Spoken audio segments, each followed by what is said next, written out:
وهي العلم.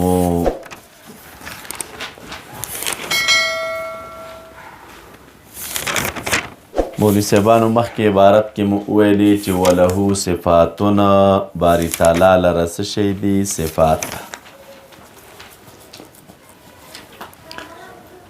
هغه صفات د الله تعالی کوم دي؟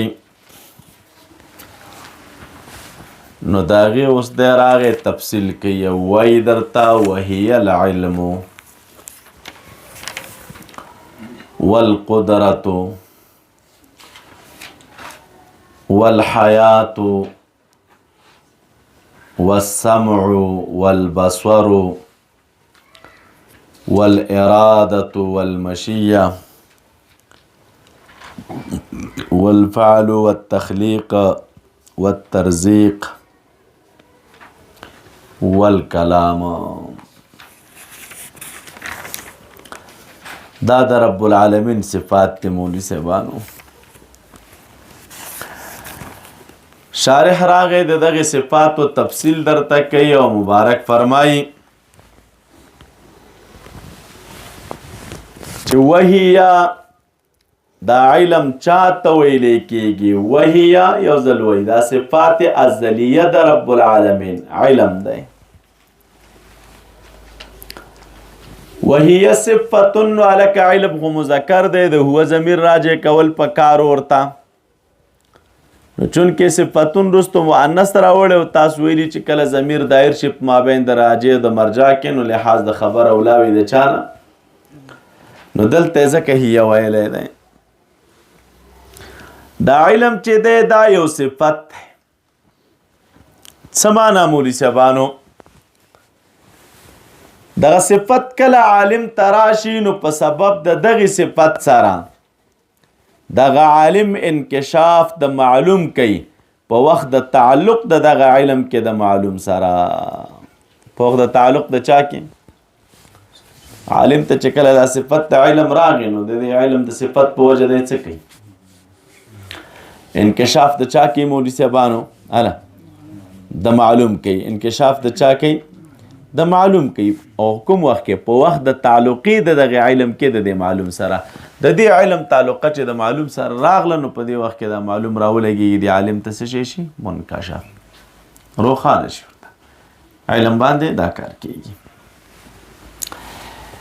خدا کم تعریف چې د حکم مولوي صاحبانو نو دا د مطلق علم تعریف دی، که د واجب او که د ممکن. نو دې ځکه مولوي صاحبانو مطلق علم نه مطلق تعریف دی، که علم د واجب دی، که علم د چا دی؟ علم د ممکن دی. اوس دې ځکه تاسو راشي نو د علم د واجب او د علم د ممکن فرق په څه شي باندې کوو؟ دا جدا کېږي په څه شي؟ نو جداوالی د دې راځي په صفت د چا سره؟ د ازلیتون سره. وهي صفتونه او هر چې ممکنات دي نو د ممکناتو خو علم صفت شته، خو دغه صفت د دوی کوم صفت نه دی؟ ازلی صفت. ازل چاته ویلی کېږي مولوي صاحبانو؟ نو ازل عبارت دی د جمیع ازمنه و ماضیونه. ازل چاته وایي؟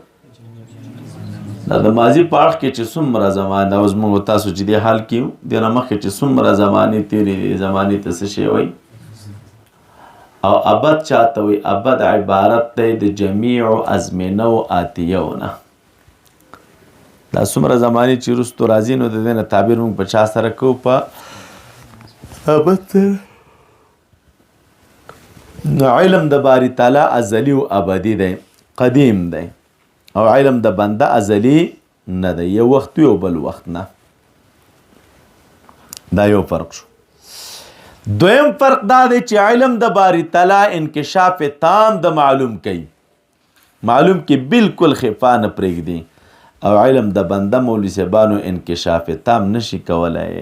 یو څه باندې به د علم راشي د بنده پیشي باندې، خو څه خفا به پاتې. دا فرق دی چې علم د الله تعالی انکشاف تام کوي او علم د مخلوق انکشاف تام نشي کولی. دلته اوس که څوک سوال وکړي وایي که د الله تعالی علم ازلي وای نو ازل د جمیع ازمنه و ماضیه ته وایي. نو ممکن باندې د خدای علم دی، دا ممکن باندې د خدای تعالی څه شی دی؟ علم دی. نو ته چې علم د رب العالمین ازلی وای، نو ازلیت د علم تقاضا د ازلیت د چا کوي؟ د معلوم کوي. ازلیت د علم تقاضا د چا کوي؟ د الله تعالی چې په دې شی علم دی، خو معلومیږي دا چې دا معلوم به مر سره وي. ازلیت د علم تقاضا د ازلیت د معلوم کوي، او معلوم خو ممکن دی، نو دا ممکنات به یا ازل کې وای یا نه کوي، نو لازمیږي ازلیت د ممکنات او د حوادث، او ازلیت د ممکنات او د حوادث دا خو باطل دی. او که ممکن په ازل کې معدوم وای، نو لازمیږي تعلقه د علم د چا سره؟ د معدوم سره، او تعلقه د علم د معدوم پورې باطله ده. ولې مولوي صاحبانو؟ د علم تعلقه د موجود سره راځي او معدوم سره نه راځي، ځکه عدم ظلمت دی او علم نور دی. نو چې یو شی په هغې کې تیاره پرته وي او بل شی رڼا وي، نو هغې کې به نور څنګه راشي؟ په اعتراض باندې تاسو ورسېدلی. نو چې علم صفت ازلی شي، نو علم د باری تعالی به په چا وي؟ په ممکناتو وي. نو معترض وایي زه پوښتنه کوم چې دا ممکنات په ازل کې شته او که نه؟ ولې چې علم ازلی شي، نو معلوم به هم ورسره په ازل کې وي. نو معلوم خو څه شی دی؟ ممکن. نو لازم څه شی؟ قدم د او قدم د ممکناتو. او که چېرته یې نه وای ممکنات، نو دې صورت کې لازمیږي څه شی؟ نو یو جواب دی نه فلاسفه کوي. فلاسفه وایي ممکنات په ازل کې موجود وایو. وجود وایي دوه قسمه دی، یو وجود اصلی دی مولوي صاحبانو، بل وجود مثالی. دا ممکنات په ازل کې وو، خو په وجود مثالی سره. دې ته دوی عالم الامثال هم وایي. نو په عالم الامثال کې دوی وایي داسې یو عالم و چې دغه عالم کې هر ممکن یو صورت مثالی و د دغه ممکناتو کې د دغه عالم دپاره، او هغه صورت مثالی داسې دی مولوي صاحبانو لکه دیوال باندې چې ته د یو شي نقش جوړ کړي. نو دا مثالی وجود دی چې هلته په دیوال کې څه شی دی؟ موجود دی. نو هغه وایي ازلی و. نو علم د رب العالمین چې په ممکناتو باندې دی، نو دا په چا باندې دی؟ په صوري مثالی او د ممکناتو باندې. ځینې خلک وایي چې ممکنات په ازل کې نه و. نو وجود د ممکناتو دی په خارج کې وایي مولوي صاحبانو. یو وجود د ممکناتو دی، ګوره وجود په دوه قسمه دی. یو وجود د ممکناتو دی په خارج کې، او بل وجود د ممکناتو دی مولوي صاحبانو په علم د الله تعالی کې. وایي دا ممکنات په خارج کې نه موجود، او په علم د الله تعالی کې موجود وو. هغه وجود د دوی په علم د الله تعالی کې کافي دی دپاره د تعلقې د علم د چا سره؟ د دغه معلوم سره. دپاره تعلقې د علم د چا سره؟ معلوم سره. په دې ځای ورسېدلی. ممکنات څو وجوده لري؟ یو وجود په خارج کې دی، او بل وجود دی په علم د چا کې؟ نو دا تعلقه د علم د باری تعالی، نفس دا وجود د دغه علم د دغه ممکن په علم د باری تعالی کې دا کافي دپاره د چا دی؟ د تعلقې دی. یعنې چې یو شی د خدای تعالی د په علم کې موجود وي، اگر که وجود خارجي نه لري، نو بیا هم دغې پورې علم د الله تعالی تعلقه نیسي. په دې ځای باندې تاسو ورسېدلی. راځئ ورته ګورئ. نو دی وایي وهي صفتون، دا علم یو صفت دی، ازلیتون ازلی صفت دی. تنکشفو چې دی منکشف کوي معلوماتو لره. غلاندې ناکت وایي الکه سره کم انکشاف. نو مخلوق علم هم علم دی، هغه سره هم انکشاف د معلوماتو راځي، خو هغه کم انکشاف دی، تام انکشاف نه دی که نه. عند تعلقها، چې کله تعلق د دغې صفت راشي، بها د دغې معلوم سره، چې کله څه شی راشي؟ تعلق راشي. د چا سره؟ او د تعلقي د چا د پاره؟ د دغه علم د پاره په علم د الله تعالی کې نفس وجود د ممکن په علم د باری تعالی کې کافي دی، نه په خارج کې، نه په چا کې. نو د دې وجې نه د څوک اعتراض نه کوي چې لکه دې صورت کې خو بیا که چېرته ممکن په عدم کې څه شی نه وي، په ازل کې موجود نه وي، خو معدوم وي، لازمیږي تعلقه د چا؟ د علم د معدوم سره. او تعلقه د علم د معدوم سره ناروا د اعتراض راځي. نو جواب وکړي چې نفس وجود د ممکن په علم د باری تعالی کې دا کافي دی دپاره تعلقې د دغه علم د چا سره؟ د دې ممکن سره. والقدرت دی وایي دویم صفت د رب العالمین قدرت دی.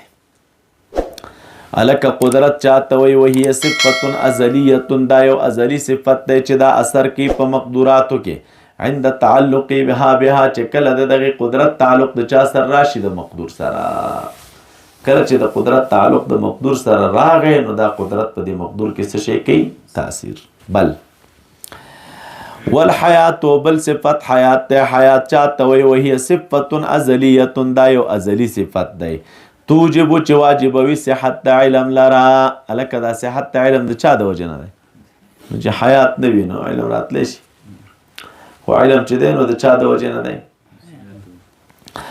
والقوت نو دی وی قوت دی قوت بل شی نه دی دا په معنا د همدغې قدرت سره دی چې پاس مو ویلی والسمع بل د الله تعالی د صفاتونه سمع د سمع چاته ویلی کېږي دا یو صفت د مولوی صاحبانو تتعلق بالمسموعات چې د دې تعلق د چا سره راځي د مسموعات سره مسموعات څه شی وو اصوات مسموعات څه شی وو دا مسموعات سره چې د دې تعلق راشي نو دې ته سمع وایي دا بل صفت دی والبصر او بل چې د بصر دی نو بصر چاته ویلی کېږي نو دی وی صفت تتعلق بالمبصرات دا یو صفت دی چې د دې تعلق د مبصرات سره دی نو بیا ادراک کی په دې سره دا ادراک تام لا علی سبیل التخیل والتوهم وعلى ګوره ادراک کی رب العالمین په دې سره ادراک د دغه صفاتو د وجه نه رب العالمین د اشیاء ادراک کې حکم ادراک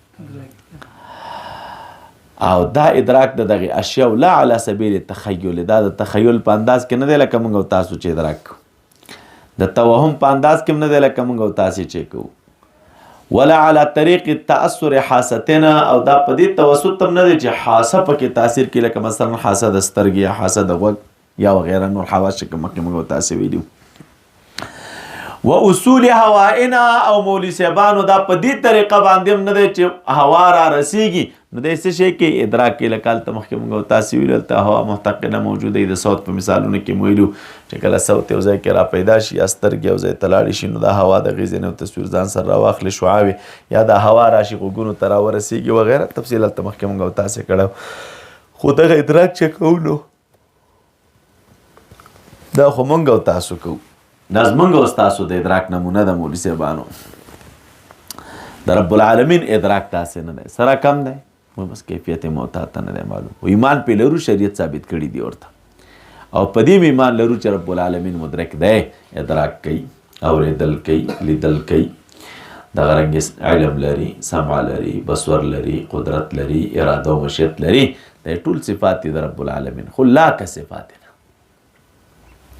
تاسو نه لکه زموږ استاد چې سره کوم صفاتونه دي ولا يلزم سره اعتراض ته اشاره کوي ولا يلزم من قدمها قدم المسموعات والمبصرات الک مناسب ولکه چې الله تعالی سمع لري او بصر لري نو سمع او بصر خو ازلی صفات نو بیا معلومیږي چې مسموع هم په ازل کې او دا مبصر هم په چا کې وي په ازل کې وي نو دی وی د دینه ازلیت د دې شیانو نه را معلومیږي ولی کمال يلزم من قدم العلم والقدرة قدم المعلومات والمقدورات دا ولی لانها صفات قدیمتنا ځکه د دې دپاره قدیم صفات دي او پیدا کیږي د دې دپاره تعلق د چا سره د حوادثو سره پیدا کیږي د دې دپاره تعلق د چا سره حوادث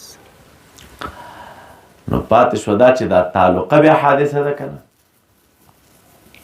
دا بل خو حادث شو اوس د دې صفت تعلقه چې د دې حادث سره راځي نو دا تعلقه حادثه ده کنه نو ځینې علما وایي چې دا تعلقه حادثه ده څوک وایي دا تعلقه هم نه ده حادثه صفت رب العالمین دی او ځینې علما را لګېږي دې ځای کې بیا څه شي کوي توقف کوي د تعلقې په باب باندې نو الله تعالی قدیم دی اتفاقا دا وغیره چې دا کوم شیان ممکنات دا حدیث دی اتفاقا تعلقه د رب العالمین د دغه صفت د دې شیانو سره دا قدیمه که حادثه نو څوک توقف کوي پکې څوک ورته قدیمه وایي او څوک ورته حادثه وایي د داسې نورو ښکلو ویډیوګانو لپاره زموږ د الجامع دارالاحناف کابل یوټیوب چینل سبسکرایب کړئ